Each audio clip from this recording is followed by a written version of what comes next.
Seorang pria tua bernama Mbah Sutar, orang terkaya dan paling disegani di desa Karangjati, ditemukan meninggal secara mendadak di ruang tengah rumah besarnya. Padahal, tidak ada satupun warga yang melihat ia keluar rumah selama berbulan-bulan.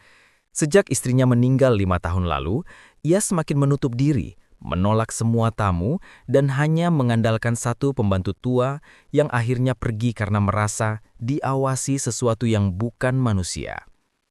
Rumah peninggalannya, sebuah bangunan joglo besar berusia puluhan tahun itu, selalu tampak gelap, bahkan di siang hari. Pohon-pohon besar yang tumbuh di sekelilingnya menjadikan rumah itu seperti berada di tengah hutan kecil. Banyak warga percaya bahwa kekayaan Mbah Sutar bukan berasal dari usaha kayu yang ia jalankan, melainkan dari pesugihan tua yang diwariskan turun-temurun. Namun tidak seorang pun memiliki bukti pasti. Semuanya hanya rumor yang dibicarakan setengah berbisik, seakan takut rumah besar itu mendengar. Ketika kabar kematian Mbah Sutar sampai ke kota, anak sematawayangnya, Dimas, 27 tahun, langsung pulang. Sudah hampir 6 tahun ia tidak kembali, sibuk bekerja dan ingin hidup jauh dari bayang-bayang ayahnya yang keras dan penuh teka-teki. Ia tidak menyangka akan kembali dalam keadaan seperti ini untuk mengurus warisan dan pemakaman ayah yang hubungan dengannya tak pernah benar-benar akur. Namun begitu ia menginjakkan kaki di halaman rumah itu, ada sesuatu yang membuat tengkuknya meremang. Tanda-tanda aneh mulai muncul sejak hari pertama. Kucing hitam yang sejak dulu sering muncul di rumah itu kini duduk di teras tidak bergerak, hanya menatap Dimas dengan mata yang seolah mengikuti setiap langkahnya. Anehnya, setiap kali Dimas menyingkirkan kucing itu, ia selalu kembali ke tempat yang sama dengan posisi yang sama. Saat membuka kamar ayahnya, Dimas tertegun. Dinding kayu kamar itu dipenuhi simbol-simbol kuno yang digoreskan dengan benda tajam. Beberapa menyerupai aksara Jawa lama, namun sisanya terlihat seperti simbol pemujaan yang tidak pernah ia lihat sebelumnya. Di sudut ruangan, sebuah mangkuk tanah liat berisi bunga layu dan kain merah kusam mengeluarkan bau menyengat. Setiap tengah malam, ketika seluruh rumah sudah sunyi, terdengar suara langkah berat dari arah ruang tengah. Langkah seseorang yang tampaknya berjalan dengan pola teratur, seperti sedang berpatroli. Dimas beberapa kali keluar kamar untuk memastikan namun tidak ada siapapun di sana. Lantai pun tidak menunjukkan tanda jejak apapun. Seolah suara itu hanya ada di dalam kepalanya. Meskipun begitu, Dimas mencoba meyakinkan dirinya bahwa semua itu hanyalah imajinasi karena ia kelelahan setelah perjalanan panjang dan beban pikiran tentang kematian ayahnya. Ia mengira gangguan itu hanyalah rasa penat. Meski dalam hati kecilnya, ia mulai merasakan sesuatu yang lain, sebuah kegelisahan yang tak bisa dijelaskan. Keesokan paginya, setelah pemakaman selesai dan para tetangga perlahan pulang meninggalkan rumah besar itu, seorang pria berusia sekitar 50 tahun datang mengenakan jas abu-abu rapi. Ia memperkenalkan dirinya sebagai Pak Surono, pengacara keluarga yang selama bertahun-tahun menangani seluruh urusan administratif Mbah Sutar. Ia membuka map coklat tebal bersegel, lalu menatap Dimas dengan wajah serius, seakan-akan ia sendiri tidak sepenuhnya nyaman menyampaikan isi dokumen tersebut. Ini, ucapnya perlahan, adalah wasiat terakhir ayah Anda. Dimas yang duduk berseberangan hanya mengangguk. Hatinya campur aduk, marah, sedih, penasaran. Saat segel itu dibuka, ruangan mendadak terasa berbeda, sunyi, berat, seperti ada sesuatu yang memperhatikan dari balik dinding. Dimas bahkan melihat Pak Surono menelan ludah sebelum mulai membaca. Isi wasiat itu cukup jelas, tetapi satu pesan membuat Dimas benar-benar terdiam. Jangan buka ruang bawah tanah, hingga kau siap menerima akibatnya. Tidak ada penjelasan tambahan, tidak ada keterangan, hanya kalimat itu. Ditulis dengan tulisan tangan Mbah Sutar yang tebal dan bergetar. Dimas langsung merasa ada yang janggal. Selama tinggal di rumah itu, ia bahkan tidak pernah tahu kalau rumah tersebut memiliki ruang bawah tanah. Ia mencoba mengingat, tidak pernah ada pintu, tidak pernah ada tangga menuju ke bawah. Kemudian Pak Surono membuka bagian selanjutnya. Wasiat tersebut ternyata hanya berisi 3 hal. Sertifikat tanah dan rumah besar di Karangjati, termasuk hutan kecil di belakangnya, usaha toko kayu yang selama ini menjadi bisnis keluarga, sebuah kunci besi tua, berat dan dingin, bentuknya kuno menyerupai kunci gerbang kerajaan zaman dahulu. Kunci itu tidak memiliki label, tidak ada kotak khusus, hanya dibungkus kain putih kusam. Saat Dimas memegangnya, ia merasakan sensasi seperti ditarik ke dalam. Dinginnya bukan sekedar karena logam, tapi seperti dingin yang hidup. Tak ada penjelasan apapun tentang kegunaan kunci itu, hanya sebuah catatan pendek dari Mbah Sutar. Jika kau memilih untuk tahu, kunci ini akan membimbingmu. Jika tidak, kembalikan padanya. Dimas tidak mengerti siapa yang dimaksud padanya. Simbolisme itu justru membuat wasiat terasa lebih seperti peringatan daripada pemberian. Saat pertemuan selesai dan Pak Surono pergi, Bu Ratri, ibu angkat yang pernah merawat Dimas sejak kecil, memegang lengannya dengan wajah penuh kecemasan.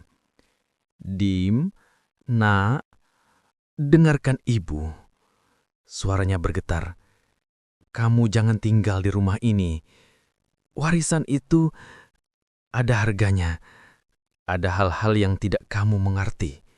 Pergilah sebelum terlambat." Namun peringatan itu justru membuat rasa penasaran Dimas semakin besar. Selama ini ia hidup di kota dengan bayang-bayang kehilangan sosok ayah yang tak pernah mau bercerita tentang masa lalunya. Dan kini, seolah semua teka-teki itu berkumpul menjadi satu. Dengan suara mantap, ia menjawab, "Aku harus tahu, Bu. Apa sebenarnya yang ayah sembunyikan? Dan apa arti semua pesan ini?" Bu Ratri hanya menunduk, kedua matanya berkaca-kaca. "Kamu tidak tahu apa yang menunggu di rumah ini, Dim." Tapi putusan Dimas sudah bulat. Ia tetap tinggal di rumah itu. Meski malam mulai turun, bayangan pepohonan di luar semakin panjang, dan pintu-pintu rumah tua itu berderit seakan menyambut kedatangannya. Dan jauh di bawah lantai rumah itu, sesuatu seperti berbisik pelan. Seperti sedang menunggu ia menemukan jalan masuk ke ruang bawah tanah itu. Malam-malam berikutnya menjadi awal dari sesuatu yang tidak dapat lagi dianggap sebagai sekedar halusinasi. Gangguan itu semakin parah, membesar, dan terasa seolah rumah itu sengaja mengungkapkan giginya perlahan-lahan. Suara yang menyerupai ayahnya. Awalnya hanya samar, suara serak memanggil namanya dari arah luar jendela kamar. "Dimas?" Pertama kali Dimas mengabaikannya, mengira itu mimpi.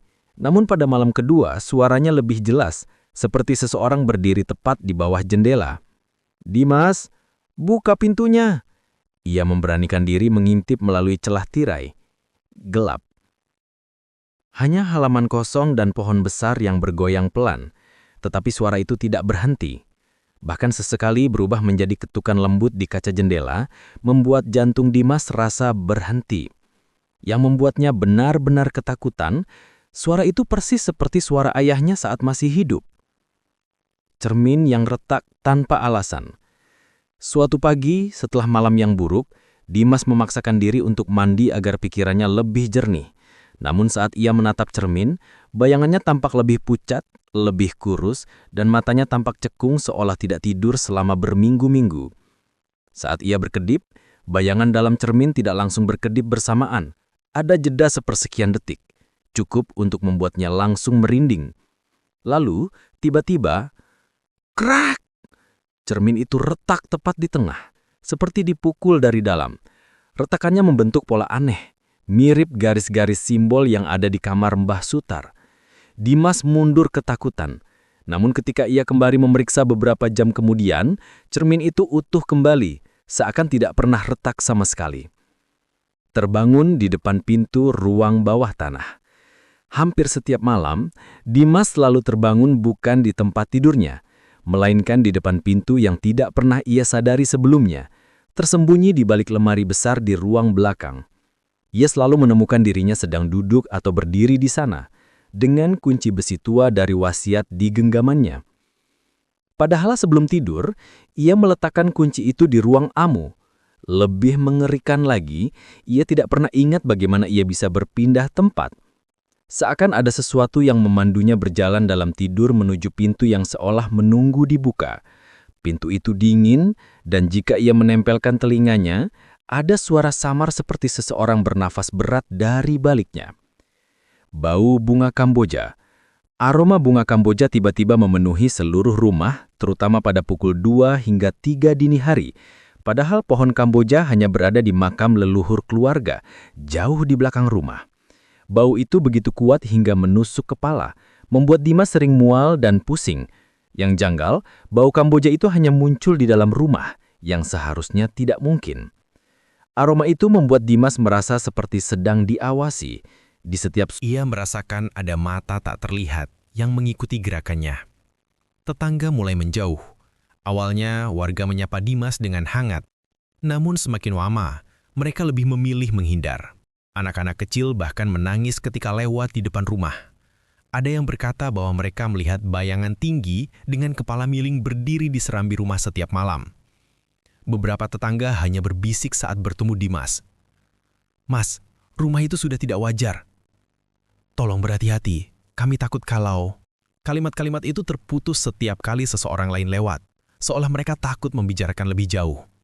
Yang masih berani mendekat adalah seorang dukun tua bernama Ki Ginar. Tubuhnya kurus, punggungnya membungkuk, tetapi matanya tajam seperti mata burung hantu. Suatu malam, ia datang tanpa mengetuk pintu, berdiri di depan teras sambil menatap rumah itu lama sekali. Kemudian ia berkata lirih pada Dimas, "Rumah ini sudah memilih pewarisnya." Dimas merasakan bulu kuduknya berdiri. Ada sesuatu dalam cara Ki Ginar mengucapkannya, bukan seperti peringatan, tapi seperti vonis. Dan sejak hari itu, gangguan di rumah semakin jadi-jadi. Rumah itu seolah hidup, memanggil, menginginkan sesuatu. Dan pusat dari semua itu adalah dirinya. Suatu sore yang mendung saat angin bertiup kencang membuat daun-daun jati bergeremisik seperti bisikan, Ki Ginar meminta Dimas duduk bersamanya di pendopo rumah. Wajah dukun tua itu tampak lebih pucat daripada biasanya, seolah ia menyimpan beban yang sudah terlalu lama dipendam. Ia menatap Dimas lama, sebelum akhirnya berkata dengan suara serak, "Sudah waktunya kau tahu kebenarannya, nak." Dimas menelan ludah. Ada sesuatu dalam nada Ki Ginar yang membuat udara seakan mendingin beberapa derajat. Ki Ginar melanjutkan, "Ayahmu bukan orang sembarangan." Ia bercerita bahwa tahun puluhan lalu, Basutar bukan orang kaya. Ia hanya pemilik lahan kecil dengan penghasilan pas-pasan. Namun setelah istrinya jatuh sakit parah, ia mulai mendatangi tempat-tempat keramat, mencari cara apapun untuk menyelamatkan keluarganya, atau setidaknya untuk membeli waktu. Di titik itulah, Basutar bertemu dengan perjanjian tua yang jarang ditemui lagi di zaman modern. Pesugihan 3 nyawa. Pesugihan ini bukan seperti pesugihan lain yang umum terdengar. Ini adalah ritual kuno, diwariskan secara rahasia oleh penjaga leluhur yang mendiami hutan di belakang desa. Penunggunya bukan makhluk biasa, melainkan entitas yang dikenal dalam legenda sebagai sang penagih, sebuah wujud gelap berkepala rusa dengan tubuh setinggi manusia dan cakar panjang seperti ranting kering. Untuk mendapatkan kekayaan besar, pelaku pesugihan harus menyerahkan 3 nyawa manusia sebagai tumbal. Bukan sembarang tumbal, harus orang yang memiliki hubungan, emosional, atau personal dengan pelakunya. Dan tumbal-tumbal itu tidak boleh ditolak oleh sang penagih. Ki Ginar menarik nafas panjang. Tangannya sedikit bermetar saat menyentuh ujung tongkatnya. 2 tumbal sudah diberikan. Buru toko yang hilang tanpa jejak. Buru itu adalah remaja laki-laki yang sudah dianggap seperti anak sendiri oleh Mbah Sutar. Suatu malam, ia dipanggil ke rumah besar itu untuk membantu, dan sejak itu tak pernah kembali. Warga mengira ia kabur atau pergi bekerja ke kota. Namun Ki Ginar tahu, dan Dimas kini mendengarnya dengan wajah pucat, bahwa remaja itu menjadi tumbal pertama. Seorang perempuan desa. Ia adalah pedagang jajanan keliling yang sering mengantar makanan untuk keluarga Dimas ketika kecil. Tiba-tiba ia menghilang. Kabar yang beredar, ia pergi ke luar negeri mengikuti suaminya. Namun Ki Ginar berkata tegas, dia tidak pernah meninggalkan desa ini. Raganya tersimpan di tempat yang tak boleh kau lihat. Dimas merasa perutnya mual. Tangannya mulai berkeringat dingin. Tinggal 1 tumbal lagi. Ki Ginar menatapnya sangat lama, seolah berharap Dimas bisa mengerti tanpa ia harus mengatakan kata-kata itu. Pesugihan 3 nyawa harus dipenuhi, katanya setengah berbisik. Lalu suaranya berubah rendah seperti berasal dari dalam tanah. Dan saat pelaku pesugihan mati, tumbal terakhir harus digantikan oleh darah dagingnya sendiri. Dimas mematung. Ia berharap ia salah mendengar. Ia berharap Ki Ginar hanya menakut-nakuti. Namun tatapan mata Ki Ginar tidak menunjukkan kebohongan. Hanya kesedihan dan rasa bersalah yang sangat besar. Dengan kata lain, Ki Ginar menunduk. Kaulah tumbal terakhir itu, Dimas. Bagian tubuh Dimas rasanya lumpuh. Dadanya sesak seperti direnggut dari dalam. Dalam sekejap, semua suara langkah misterius, aroma Kamboja, suara ayam memanggil, semuanya masuk akal. Rumah itu tidak hanya berhantu. Rumah itu sedang menagih hak terakhirnya. Dan sang penagih, kata Ki Ginar dengan suara lirih, sudah bangun sejak malam pertama kau pulang. Malam itu, hujan turun deras.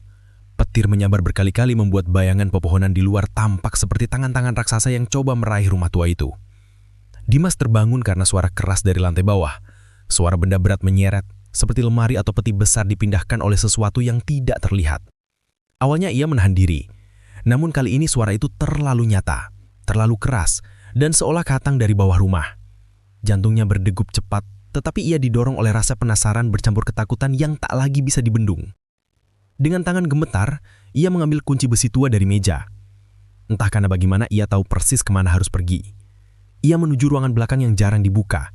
Lemari kayu besar yang biasanya sangat berat tiba-tiba terasa ringan saat ia geser seolah-olah ada yang membantu dari belakang. Di baliknya, tampak sebuah pintu kecil dari kayu gelap, tanpa gagang, hanya lubang kunci kuno di tengahnya. Dimas menelan ludah. Kunci itu pas, terlalu pas. Ketika ia memutarnya, terdengar suara klik panjang yang seperti berasal dari dalam perut bumi. Pintu itu terbuka perlahan, mengembuskan angin dingin dan bau menyengat. Campuran tanah basah, darah kering, dan bunga Kamboja yang busuk. Tangga batu menurun ke kegelapan, diterangi hanya oleh cahaya petir yang masuk dari belakangnya. Dimas menyalakan lampu minyak tua di dekat pintu. Anehnya, lampu itu menyala dengan sekali tentuh, seolah memang menunggu dihidupkan. Ia turun perlahan. Setiap langkah seakan membawa ia ke dunia yang berbeda. Di ruang bawah tanah, Dimas menemukan hal-hal yang tak seharusnya ada. Buku ritual pesugihan. Di tengah ruangan terdapat meja batu dengan sebuah buku besar berkulit hitam. Kulitnya kasar, seperti terbuat dari kulit hewan aneh. Di sambulnya tergambar simbol 3 garis silang, lambang pesugihan 3 nyawa. Ketika Dimas menyentuhnya, buku itu bergetar pelan seolah bernafas. Ia membuka sedikit halaman awal. Ada tulisan tangan Basutar dengan tinta merah yang sudah menggumpal. Banyak diagram, mantra, dan instruksi pengorbanan yang membuat perut Dimas terasa mual. Bahkan nama 2 tumbal sebelumnya tertulis jelas di sana. Nama ketiga masih kosong. Foto-foto tumbal sebelumnya. Di dinding batu, terdapat puluhan foto lama, namun 2 foto di garis 3. Foto buruh toko, tersenyum dengan pakaian kerjanya. Foto perempuan pedagang jajanan dengan mata penuh harap. Di bawah foto mereka, tertulis dengan tulisan ayahnya, diterima. Dimas mundur 1 langkah, punggungnya menggigil. Mereka benar-benar dijadikan tumbal.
Kau berhasil, Mak. Pesugihan itu sudah berakhir. Tapi ingat, kau sekarang bukan lagi pewaris apapun. Nama keluargamu telah diputus. Rumah itu tampak runtuh perlahan, seperti bangunan tua yang akhirnya memilih mati bersama rahasianya. Dimas berdiri, menatap reruntuhan warisan yang dulu dianggap keberuntungan. Kini ia tak memiliki apa-apa, namun untuk pertama kalinya, ia benar-benar bebas. Seluruh rumah runtuh seperti ditelan bumi, tanpa suara ledakan, tanpa api, hanya suara retakan panjang, seperti nafas terakhir bangunan yang selama puluhan tahun menyimpan rahasia kelam. Dalam hitungan menit, tempat tinggal Mbah Sutar lenyap menjadi lubang gelap di tanah. Debu mengepul tinggi, membuat warga desa berhamburan keluar rumah. Tanah tempat rumah itu berdiri menjadi cekungan besar, seolah sesuatu dari bawah menarik fondasi bangunan ke perut bumi. Ketika debu mulai turun, yang tersisa hanya pecahan kayu lapuk dan batu yang hangus. Tidak ada jejak harta, tidak ada jejak sejarah, bahkan fondasi rumah pun hancur hingga tak bisa dikenali. Warga desa berbisik ketakutan. Akhirnya, pesugihannya terbayar. Itu rumah memang tidak beres sejak dulu. Ada suara raungan sebelum rumah itu hilang. Ki Jinar hanya berdiri menatap reruntuhan, matanya sayu namun lega. Bu Ratri menangis diam-diam, bukan karena kehilangan, tetapi karena Dimas masih hidup. Dimas selamat, namun tubuhnya lemah. Ia dibawa Ki Jinar ke rumah salah satu warga yang masih berani membantu. Tubuhnya menggigil meski diselimuti, matanya kosong, seakan masih melihat hal-hal yang seharusnya tidak dilihat manusia. Selama 3 hari ia tidak berbicara apapun, hanya bernafas dengan susah payah. Kadang bibirnya bergerak sendiri, seperti sedang mengulang kata-kata dari makhluk itu. Dan pada hari keempat, saat ia sudah cukup kuat untuk berdiri, ia memutuskan untuk pergi. Tanpa pamit kepada warga, tanpa membawa apapun, bahkan tanpa menyentuh bekas tanah rumahnya. Ki Ginar hanya memberi pesan terakhir. Jangan kembali ke Karangjati. Warisanmu sudah diputus, tapi bayangannya masih menempel. Dimas mengangguk pelan, lalu melangkah pergi dengan pakaian yang hampir robek dan tubuh penuh luka. Ia memulai hidup baru di kota. Kota tidak menyambutnya dengan hangat. Ia harus bekerja serabutan, tidur berpindah-pindah, dan memulai dari nol. Banyak orang mengira ia hanya pemuda rantau biasa yang kehilangan arah. Namun penyakit aneh mulai menghantuinya. Ia sering pingsan tanpa sebab. Kulitnya dingin seperti orang demam tinggi meski tubuhnya sehat. Kadang ia bangun dengan bekas garis-garis seperti cakaran di punggungnya. Namun yang paling parah adalah mimpi-mimpinya. Setiap malam, tanpa gagal, mimpi itu datang. Dimas berdiri di tengah desa Karangjati yang sunyi. Rumah ayahnya kembali utuh. Pintu ruang bawah tanah setengah terbukar. Dan di kejauhan makhluk berkepala rusa perlahan muncul dari kabut. Ia tidak mendekat, tidak berbicara, hanya menatap, seakan mengawasi. Kadang tanduknya berlumur darah, kadang tubuhnya separuh membusuk. Kadang ia berdiri di balik pohon, sebagian tubuhnya terlihat, sebagian lagi tenggelam dalam kegelapan. Dimas selalu terbangun dengan nafas tersengal-sengal, tubuh berkeringat dingin. Ia berusaha meyakinkan diri, ini hanya trauma, kutukan itu sudah selesai. Namun setiap kali ia menatap cermin, ada bayangan tanduk besar yang muncul sepersekian detik di belakangnya sebelum menghilang. Seolah penunggu itu berkata, warisanmu sudah kuterima, tapi aku masih mengingatmu. Kutukan memang sudah terputus, namun penunggunya, makhluk yang pernah menerima nyawa-nyawa manusia, tidak pernah benar-benar pergi, dan di tempat jauh di dalam mimpinya, ia masih menunggu sesuatu yang belum selesai.